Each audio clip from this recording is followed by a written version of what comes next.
The pageant had been postponed for over a year due to the COVID-19 pandemic. Business Unity South Africa and Business Leadership South Africa are to launch a report on the topic of localization policy. The report, produced independently by local research consulting firm Intellidex, looks at what localization is realistic to achieve in the country and how this might occur, as well as what might happen if the policy is rolled out in an inappropriate fashion. Let's cross live to that.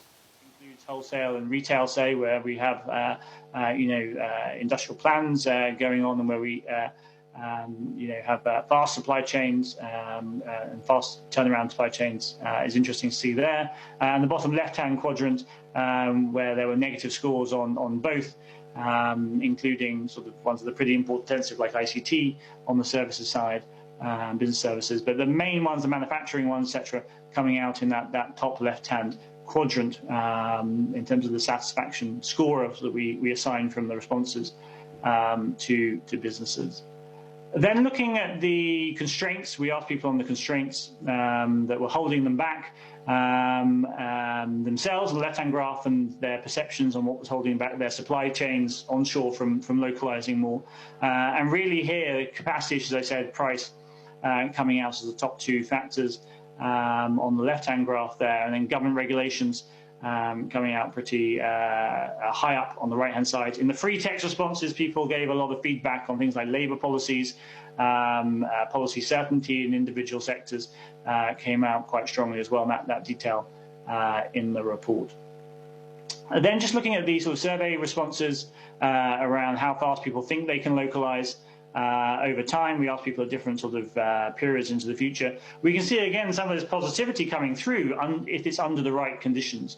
And so it's possible to hit these targets that have been talked about, but if those conditions and those constraints that were outlined on the previous graph are being dealt with.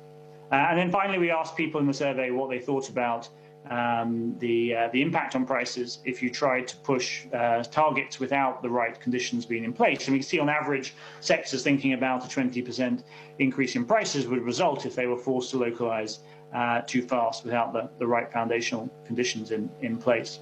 So just to run and to summarize some of the brief takeaways, from the sort of literature review, really, we think about the risks of throttling investment. There's been an issue that's been discussed a lot around the REAP program at the moment and the risk mitigation program for energy at the moment. This idea of if we're driving an export-led recovery, the importance, obviously, of competitiveness, price competitiveness and quality competitiveness. The answer there seems to be somewhat unclear from policy.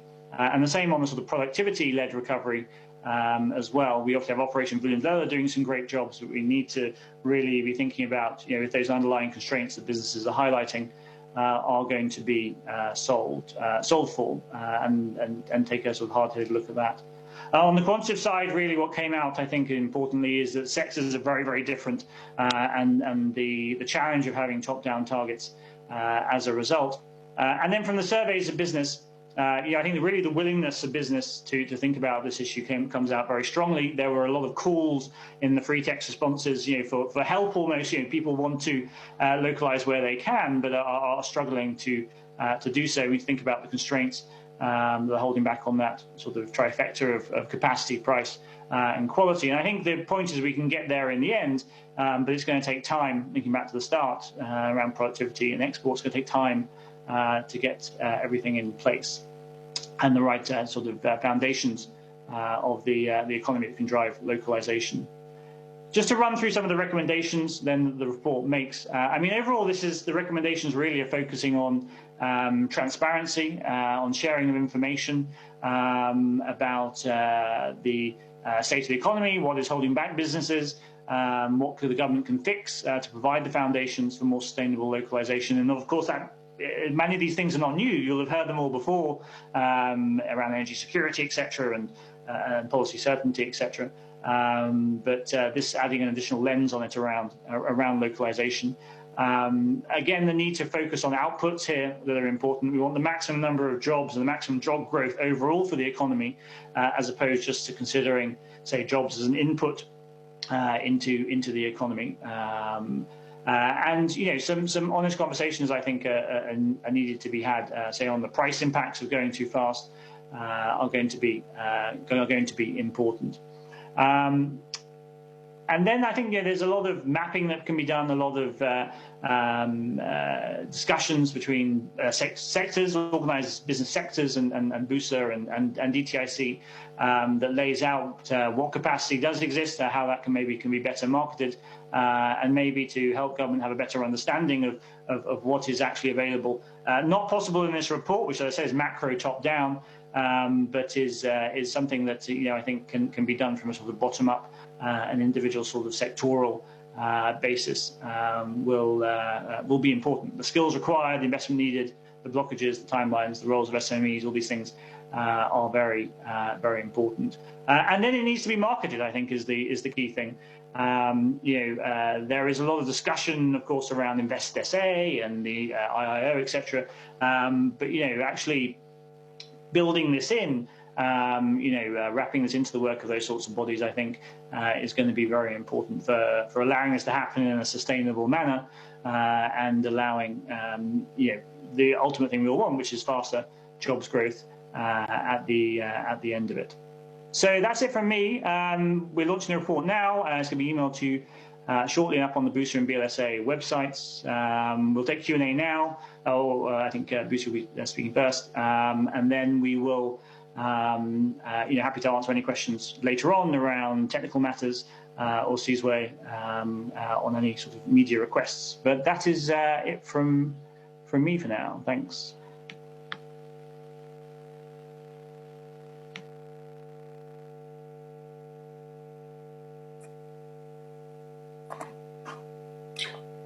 Thanks so much, Peter, for that presentation. Colleagues from the media, we are open for questions, so please feel free to raise your hands.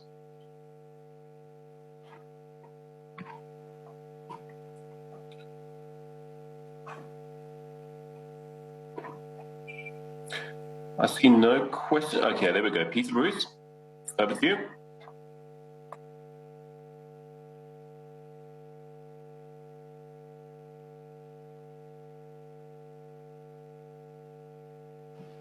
There we go, Peter, you can unmute.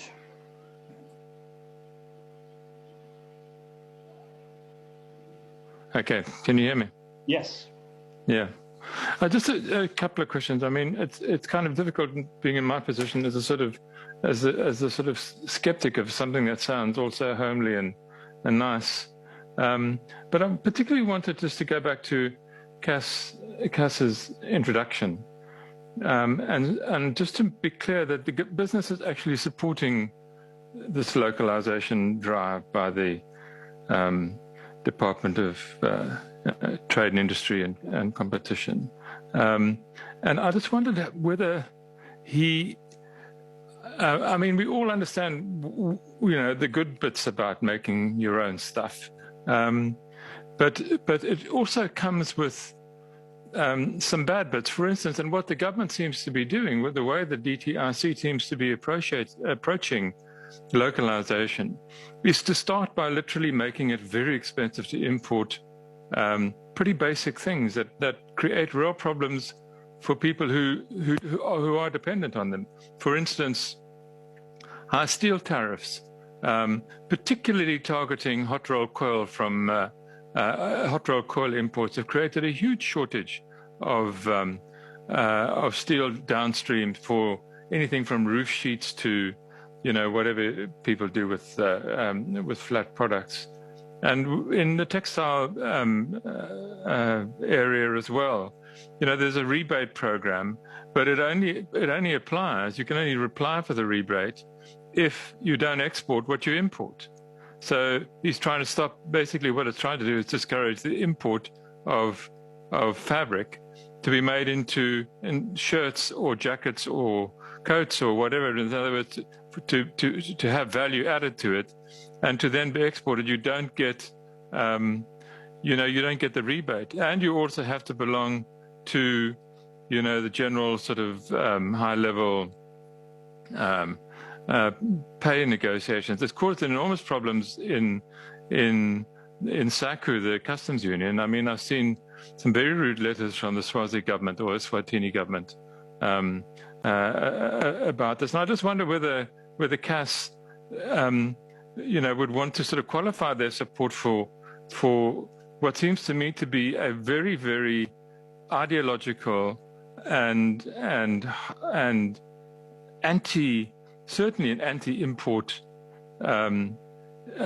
policy. I don't understand why business would throw itself so willingly at something so evidently destructive, because, and I don't know, Peter, whether Peter has calculated how many people depend on the import economy in this country, but I can almost guarantee it would be a very, very large number.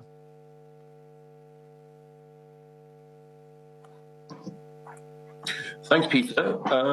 Colleagues, should we take perhaps another one or two questions, if there are any? If not, we'll hand over, I think, to Cass to respond to that. Cass? Thanks, Olivier, and thanks, Peter, for the question. Look, the discussions we're having on localization are not promoting. Certainly, we haven't had those discussions, and we certainly haven't promoted in any way making it more expensive to import goods that are and can be consumed by people in the country, because that would be a very false approach towards localization. If the only way, or one of the ways we can promote localization in the country is to put significant costs onto imports and make more imports artificially expensive, then we really not in the localization game. So we think, and the report, and Peter can comment on that, the report seems to say that with the appropriate environment in place, with that we and with ensuring that we manufacture locally competitively, we do it, we manufacture quality goods, that we can, in certain product areas and in certain sectors of the economy, we can, over a period of time, increase local production reasonably effectively.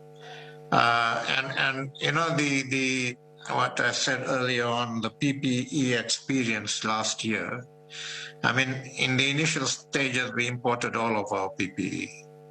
And today we've got about 25-odd firms manufacturing PPE pretty competitively and with good quality. So we certainly are not promoting tariffs on imports as a way of getting localization going in our country. We're not doing that.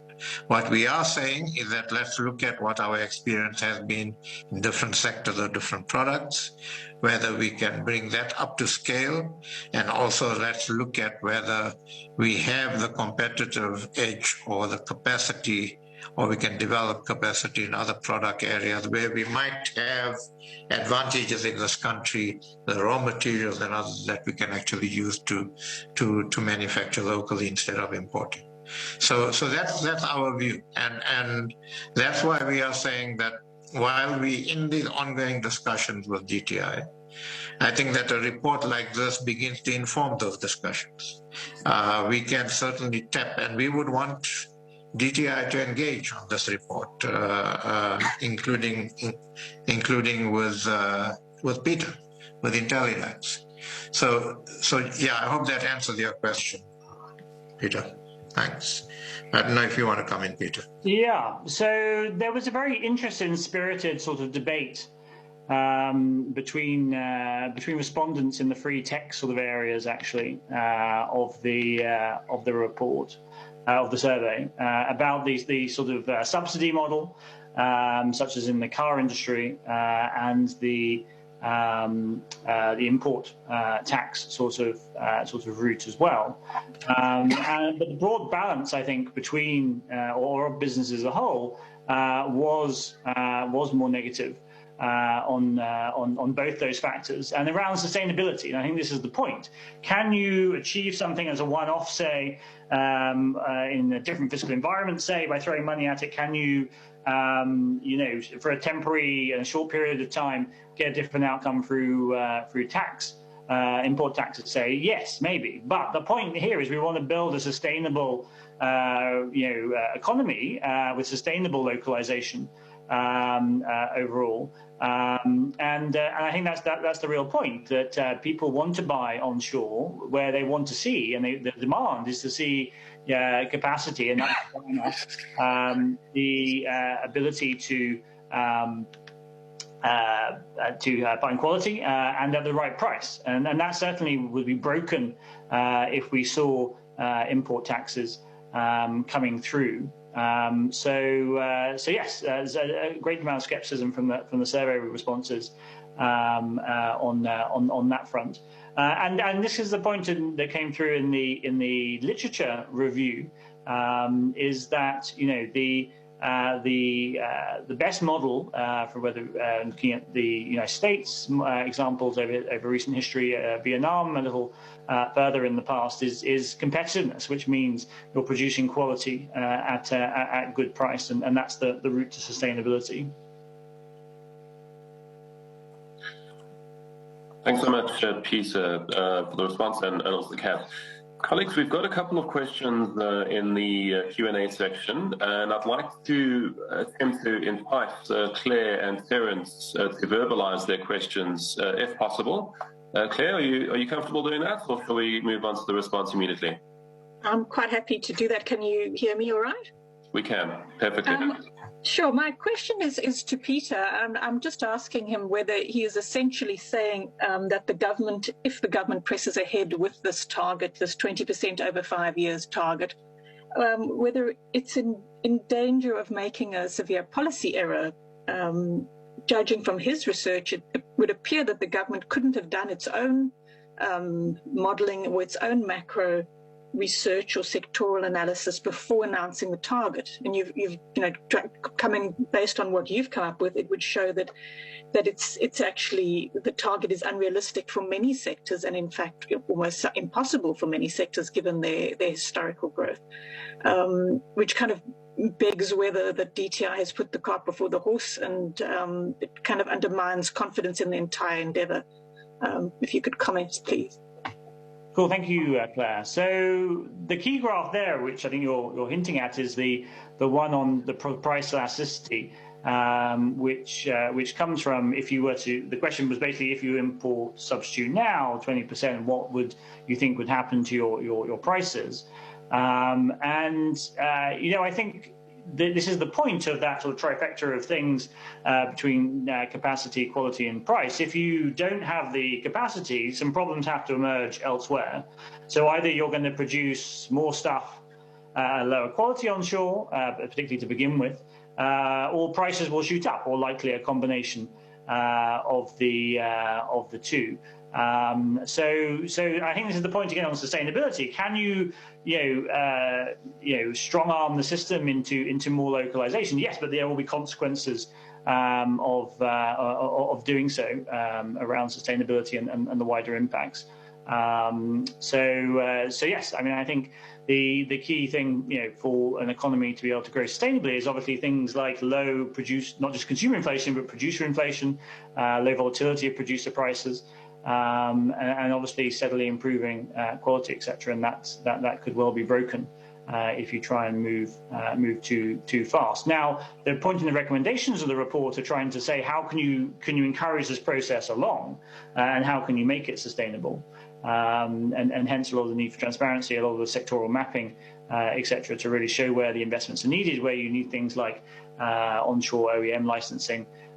Foreign companies who license onshore production say that's a way of importing technology, which is a very important part of sustainable localization, where you can get the quality onshore that people need, spare parts, etc., that people need at the right quality. So yes, that's a long-winded way of answering your questions. But yes, there would be negative fallout if you push this too far.